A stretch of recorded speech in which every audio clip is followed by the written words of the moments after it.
we believe that INEC has to prove itself. It has to prove the results it announced were true and were real. There are 176,600 polling stations. That's a lot of polling stations. INEC's rules required each polling station to collect the votes, count the votes, and they do it the old-fashioned way. They get the paper votes, they count them. They put them in stacks for each of the primary candidates. They were to gather those results, publish the local results, and then transmit the results, and ultimately they would go to Abuja and be certified. Well, what happened was they published some of the results early on, and then they took them down. And so what they have is something that looks a little bit like this, scribbling, when it used to look like this, where it was written. Someone didn't like the results. That's what appears to have happened. Dr. Ogebe observed it happening. So what we have is vote rigging, vote buying, and bribery. So despite INEC's efforts, nothing good happened. And we're back to the same old thing, the same old efforts. So what do we do?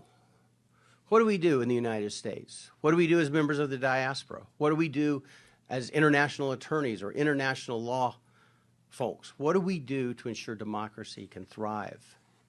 That the promise of 1960 can become true again, hopefully. Well, we are asking that INEC throw open the curtains and let the full light of truth come in to prove the transparency and the veracity of the results they've announced. If the results are true, they should be able to prove it. It is absolutely not extraordinary to ask them to prove it. Show me your math. We've all gone to school. Show me your math. You've got a number. Show me how you got to that number. Prove what you did. There can be no debate that the initial investigations indicate that they were savaged. The rules were savaged. The rights of the electorate were savaged. It was polluted by blatant and widespread corruption. As Dr. Lloyd said, the four horsemen of democracy's doom, bribery, intimidation, insecurity, and vote rigging, appeared to trot and run roughshod all over the nation. They were harnessed to skew the results.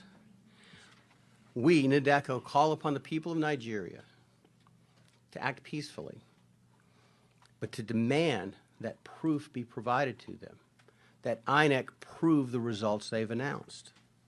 We also call upon the international community to join together with the Nigerian judiciary in a concerted effort to condemn and set aside the hastily announced results and instead proceed with the solemn seriousness this deserves.